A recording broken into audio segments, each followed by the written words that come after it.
This guide has been designed to help you farm Ultimate Viessa as efficiently as possible. Optimized route videos are included, as well as general tips and tricks so that you have to spend as little time as possible on the project. Timestamps are provided in the description for quick referencing. With optimal play and average luck, expect to spend around 15 hours to acquire all of the materials you'll need. This isn't a grind new players can do. You'll have to be comfortable with hard mode content before crafting Ultimate Viessa. As for prerequisites, you'll need Sharen for reactors and ideally fire and chill dealing characters to make void shard farming easier. You can do this with non-element characters, but I recommend you unlock Blair at the very least, with a non-ultimate Viessa also great to have. You'll also want a strong character with a decent weapon. Dump as many resources as possible into your Thunder Cage to make killing elites much quicker. Squad play will help in certain situations, but a large chunk of what you'll be doing is solo. In fact, we utilize private lobbies to ensure successful infiltrations with Sharen. If you try doing this in public lobbies, you're going to have a bad time trying to get others to cooperate with Sharen's invisibility. Of the 4 blueprints we're farming, 3 are acquired through reactors, with the 4th coming from an intercept.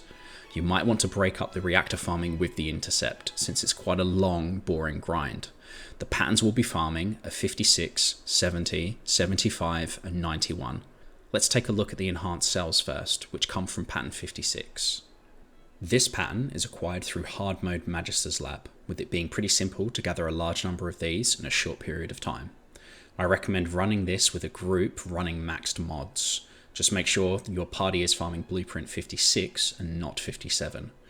Group runs can get down to about 4 minutes, with solos, even very well optimized ones, taking around 5. You'll drop around 2 patterns with a decent mod selection, as well as a good chance at a shaper, and they do come in handy. This pattern is opened by hard mode Executioner, the first Colossus. Kill time will vary depending on your setup, but I recommend running weak point damage on your weapon to reduce the amount of time you spend in each fight. You've got a 6% chance at a blueprint, so if we run with 6 minutes per Executioner kill, alongside 4 minutes per pattern gather, this ought to take you around 3 hours in total for farm. Use your shapes as soon as you get them. You might already have a few to use for this particular pattern. The remaining 3 patterns, 70, 75, and 91, all come from reactors, with 2 of them only being available via Sharen and her invisibility. Sharen also gives us another 3.5% chance at dropping a shape stabilizer, which is functionally the same as dropping 60% of a pattern, with the added benefit of not needing to farm additional void shards or kill the void boss again. Practically speaking, I treat this drop as another pattern, owing to the overall time save you get from them. All 3 patterns are then opened by summoning a void boss, which require void shards. Farming void shards does take time, and killing the bosses isn't trivial. Others can help you with the void bosses, but if they have the void shards required to summon the boss, they will be consumed. This mechanic sucks, and hopefully it's something they fix in the future. I'd recommend taking the following modules on Sharen: Skill Extension, Maximize Duration, Increased HP, and Increased Defense. You don't need to use any module expansion tools for this setup, and it worked just fine for me. Both duration modules are mandatory unless you're exceptionally goated on the sticks. You'll need to stay invisible for as long as possible. The areas we'll be farming are Moonlight Lake and Lumber Yard in Vespers for pattern 75 and 70 respectively, as well as the storage in Agna Desert for pattern 91. The Lumberyard's pattern gives a 6% drop rate for Viessa Spiral Catalyst, with the other 2 both at 10%. It's likely that you'll farm the Lumberyard more than the other 2 areas as a result of this drop rate discrepancy. Thankfully, it's the easiest reactor to infiltrate. To maximize efficiency, switch between 2 zones that have patterns you desire. This way, you're double dipping on reset timers. For anything longer than 90 seconds, I'd switch zones. Ensure you make your lobby private when in Albion. Others will routinely ruin missions for you. It's simply not viable to do this via public channels. Based on my experience, the Lumberyard has the longest average wait time when loading in, whereas Moonlight Lake routinely has its reactor immediately available for infiltration. Each pattern drop is 25%, so 1 in 4 infiltrations will yield a potential blueprint piece.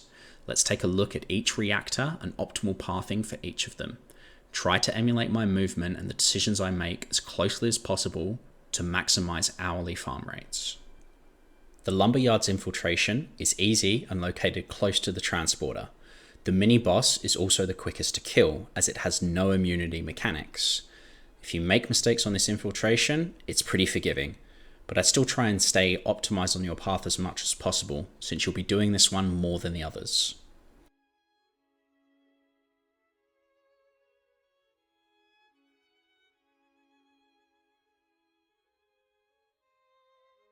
When traveling to Moonlight Lake, rolling is quicker than sprinting, so if you're okay with being sweaty, path like this. I died quite often from the mobs, but you respawn quickly and with full HP, so it's really not that burdensome.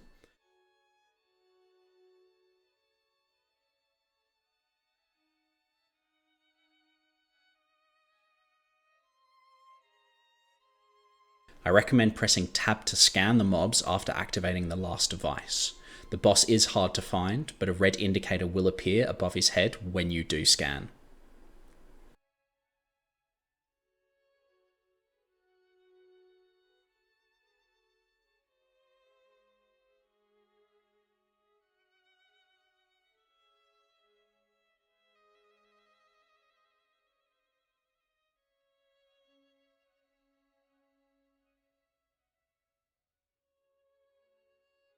The storage is the hardest reactor, but I'm satisfied with the pathing. Timing is tight here. Ensure you roll as soon as your zipline animation finishes at the beginning.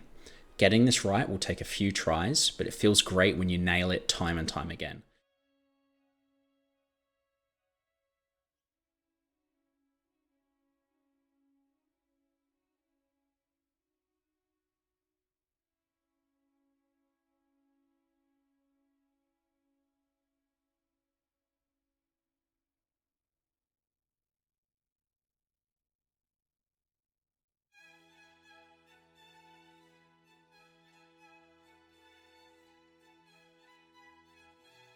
The boss deals a lot of damage, so try using the boxes between reloads to block his attacks.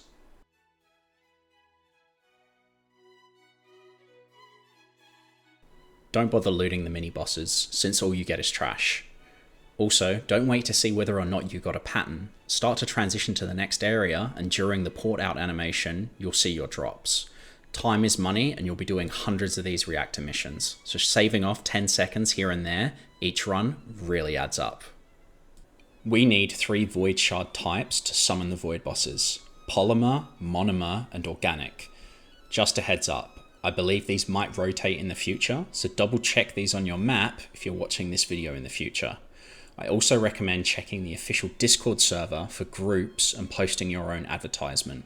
It's not too difficult to find at least one other person to farm Void Shards with, and if you do, your efficiency will increase. Monomer Shards are the type we'll need the least of. Go to the Fallen Arc in Fortress with an electric character. If you take Bunny, you can roll into the wall with double skill range modules and complete the area within 20 seconds. This also happens to be the best Descendant and weapon proficiency leveling spot in the game. We only need 11 Monomer Shards for pattern 70, so 15 minutes here should be sufficient for everything that you need. As for Polymer Void Shards, pattern 70 requires 34 per opening, and with a 6% drop rate on the blueprint piece, that's an average of just over 500 that we'll be needing. I'd recommend grouping up with other people in Frozen Valley in Fortress and taking Viessa with duration, cooldown, and skill range modules. Semi-optimized, you can finish this mission in 25 seconds. Adding an extra 25 seconds for fragment respawns and mistakes, this should be 72 clears per hour, which is just shy of 1000 shards. You'll need extra polymers for patterns 75 and 91 too, so expect to farm this area for a good hour to get what you need. Patterns 75 and 91 require 36 and 38 organic shards respectively, so expect to have to gather around 800 of these. I recommend taking Blair to Dune base in Hagios. With double range and cooldown modules, you can solo farm without using your ultimate in 40 seconds. With others on your team, sub 30 second runs are pretty easy to do. Alongside 12 organic shards, you also get 3 monomer shards per clear, which might be enough to cover your requirements for pattern 70. Farming 700 organic shards solo should be possible within an hour. As a general tip, I recommend grouping up for Void Shard farming, post an advert on Discord, and continue harvesting patterns on Sharen until someone wants to group up.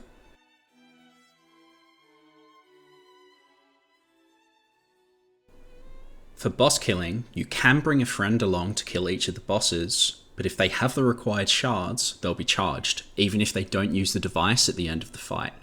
The bosses aren't trivial, so bring your A game and be prepared for some pretty annoying mechanics and potential one-shots. Thankfully, you do get 5 deaths, and it's worth using some of these to respawn with ammo. They are massive damage sponges, and they don't spawn adds to get resources from, so sometimes you'll just want to stand still and get your ammo back. There are no real optimization strategies here. On average, you'll spend about 2 minutes on each kill and pattern opening, so expect to spend 60 to 90 minutes doing this if you're on drop rate. The fights are pretty self-explanatory, with no specialist modules or character required. As for miscellaneous drops, once you have all of the blueprint pieces, you might have a few additional resources that you'll need to gather. This won't take long at all. Press F on the components, and in most instances, you'll loot what you need from various crates in just a few zones. 2 of these will require you to kill things: organic biogel and insulated metallic foil. You'll get the metallic foil from hard mode Magister's lab, so you ought to have more than enough from your runs for pattern 56. And for organic biogel, it's best acquired from the Kingston Surveillance Radar mission in Kingston. Worst case scenario, farming these miscellaneous pieces will take you 20 to 30 minutes. As for other tips, it's best to rotate through patterns and not farm too many before you switch to your bossing character for the kills. You run the risk of over farming a pattern that you won't use if you get lucky early on, and that time could be better spent farming other patterns, especially since statistically speaking, you're likely to go dry on at least one of the pieces and lucky on another. I'd suggest grabbing around 5 patterns and then cracking them open. This will help you prioritize your void shard farming locations as well. Over farming on shards is fine. You'll likely find that you'll use them again in future, which is also why it's not a huge deal to invest in module resources into your void shard farming characters. Over farming on shards is fine. You'll likely use them again in future, which is also why I didn't mind investing module resources into my void shard farming characters. You can always use extra void shards for opening the patterns 71, 74, and 90. I went a bit dry, and now I have over 70 of these patterns combined, which should net me around 10 crystallization catalysts and 2 energy activators alone. With peak efficiency, I was able to farm 10 patterns per hour. This was 40 mini boss kills in 60 minutes. But it was intense, and I preferred going down to around 8 patterns instead so that I could focus on videos on my second monitor. I also recommend taking 1-minute breaks if you catch the 90-second respawn timer. You can go to the toilet, grab a drink, reply to messages, and so on. That's all for this video. I put a lot of effort into making this, but if it is successful, I'll create more guides in future for farming other ultimate characters, as well as weapons if there's interest. Comment which character you'd like to see a guide for next. Don't forget to like the video and subscribe if you haven't already. Thanks for watching, and good luck on your grind to get Ultimate Viessa.